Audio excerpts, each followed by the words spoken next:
ہمارے مذہب کے امک جو قاعدے قانون ہیں وہ برابر ہیں. آپ ادھر سے لندن جاؤ، وہاں لیفٹ سائڈ کے اوپر گاڑی چلاتے ہیں، یہاں ہم رائٹ سائڈ پہ گاڑی چلاتے ہیں. وہاں جا کے کہو آپ جب یہ رائٹ سائڈ پہ گاڑی چلانا شروع کرو تو پولیس پکڑ لے گی، پہلے تو ساری ٹریفک بند ہو جائے گی. آپ بولو میرے شہر کے اندر ایسا ہوتا ہے، بہت سے پاکستان انڈیا سے بھائی آتے ہیں نا، ادھر آ کے وہ تھوڑا فرق دیکھتے ہیں کہ بھئی انڈیا پاکستان میں 2 دعا کے بعد تسبیح ہوتی ہے، یہاں پہلی دعا کے بعد ہوتی ہے، اور بھی کچھ ایسی چیزیں ہیں. تو وہ کہتے ہیں ایسا کیوں ہے؟ بھئی ایسا اس لیے ہے کہ اس ملک کے اندر امام نے یہ اجازت دے رکھی ہوئی ہے. تو انگلینڈ کے اندر اگر آپ رائٹ سائڈ پہ گاڑی چلاؤ گے تو وہ کہیں گے اپنے ملک میں چلانا، ہمارا قانون یہ ہے کہ لیفٹ سائڈ پہ گاڑی چلاؤ. تو جس ملک کے اندر آئے ہو، انڈیا سے آئے ہو کہ پاکستان سے آئے ہو، اس ملک کے قانون پہ چلو. میں ابھی انڈیا پاکستان گیا تھا تو جس طرح وہ لوگ کرتے تھے اس طرح میں کرتا تھا. میں نے مفتی کامڑیا کو نہیں کہا کہ ایسا نہ کرو ایسا کرو، کیونکہ ادھر کے لیے امام نے یہ فرمان کیا ہے، ادھر کے لیے امام نے جو فرمان کیا ہے ہم اس کے اوپر عمل کرتے ہیں. اپنے مذہب کے قانون کے اوپر، اپنے مذہب کے قاعدے کے اوپر ہمیں برابر عمل کرنا چاہیے. جماعت خانے کی ادب آداب کی جو بات ہے، اس میں سے ایک اور چیز میں جماعتوں میں بولا کرتا ہوں. آج میری ادھر کی ایک ہی واعظ ہے، کل میں جاتا ہوں، پھر معلوم نہیں میں واپس کبھی آؤں گا. تھوڑا ٹائم زیادہ لے لیا تو مجھے معاف کرنا. دن بھر ادھر میں نے یہ دیکھا اگربتی آپ چلاتے ہو. میں بہت دفعہ واعظوں میں ٹھیک ٹھکانے بولتا آیا ہوں کہ جماعت خانوں میں اگربتی نہیں ہونی چاہیے. انڈیا کی اگربتی تو خیر ادھر آتی نہیں. انڈیا کی اگربتیوں میں بہت دفعہ وہ لوگ گائے کا گوبر جس کو چین بولتے ہیں نا، وہ سکھا کے مکس کرتے ہیں. انڈیا کی اگربتی تو بالکل نہیں لینی چاہیے. لیکن پھر بھی یہ اگربتی میں لکڑی ہے. ہم جماعت خانے کے اندر کاربن نہیں چلاتے، یہ ایٹماسفیئر کو خراب کرتی ہے. اور یہ جو اگربتی ہے وہ بھی لکڑی کا بھوسا ہے، تھوڑا سا عطر کچھ خوشبو اس میں ڈال دیتے ہیں، بس وہ خوشبو ہمیں اچھی لگتی ہے. ہمارے مذہب کے پرنسپل میں جو ہم کو پیروں نے سکھایا یہ بالکل برابر نہیں. رسول اللہ کی حدیثوں کے اندر مسجدوں کے اندر امبر اور عود دکھانے کا ذکر ہے، اور بائبل کے اندر 4000 سال پہلے خدا تعالیٰ نے موسیٰ نبی کو فرمایا تھا کہ تم انسینس جلایا کرو اپنے مسجدوں کے اندر. ابھی انسینس کیا ہے؟ لوبان. ابھی تو یہاں آپ کو کولسے کی بھی ضرورت نہیں، چھوٹے سے اتنے تائیوان کے بنے ہوئے، چائنا کے بنے ہوئے انسینس برنر آتے ہیں. بہت بڑی قیمت بھی نہیں ہے، $25-30 میں شاید مل جاتے ہیں. چھوٹا سا ہوتا ہے، اس کے اندر کوئل ہوتا ہے، کوئل کے اوپر ایک کپ کی طرح پڑا ہوتا ہے کہ جو لال نہیں ہوتا لیکن سفیشینٹ گرم ہو جاتا ہے. اسی مقصد سے بنایا جاتا ہے.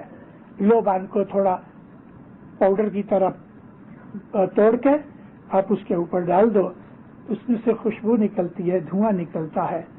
لوبان میں کاربن نہیں ہے. معلوم نہیں خدا نے کس طرح اس کو بنایا. موسٹ اینٹی سیپٹک چیز ہے لوبان. سارے ایٹماسفیئر کو جرمز وغیرہ سے کلین کر دیتی ہے. لوگ وہ لے کے آتے ہیں، اسپرے لے کے آتے ہیں جو کہتے ہیں ایئر کلینر. ایئر کلین کدھر ہوتی ہے؟ اس کے اندر سے وہ جو ٹاکسک میٹر نکلتا ہے وہ تو اور بھی گندا کر دیتا ہے. سانس لینے کے لنگس بھی خراب ہوتے ہیں. میں اپنے گھر میں ہر روز لوبان چلاتا ہوں، لیکن میں نے وہ برنر نہیں دیا. میں جماعت خانے کے لیے کہہ رہا ہوں برنر. آپ کے گھر کے اندر جو کوکر ہے اور اس کے اوپر جو پلیٹ ہے، اس پلیٹ کو تھوڑا گرم کرو. لال کرنے کی ضرورت نہیں. پلیٹ کے اوپر تھوڑا لوبان رکھ دو، سارے گھر میں خوشبو ہو جائے گی. ہر روز لوبان کرو. اور لوبان کرنا دنیا میں ہر ایک مذہب کے اندر اس بات کے لیے اشارہ کیا گیا ہے. اس سے ایٹماسفیئر کلین ہوتا ہے، جرمز مر جاتے ہیں. صدر دین نے تو اتنا کہا کہ تمام پیر پیغمبر جو تھے نا وہ لوبان کی، امبر کی، دھوپ کی، اگر کی وہ خوشبو کو پسند کرتے ہیں. صدر دین لکھتے ہیں کہ آسمان کے جو دیوتا ہیں بہشت کے، وہ لوگ ایسی یہ انسینس کو، یہ امبر و اگر کی خوشبو کو پسند کرتے ہیں. پیر پیغمبر اس کو راضی ہوتے ہیں سونگھ کے. اور ویسے بھی روحانیوں کے لیے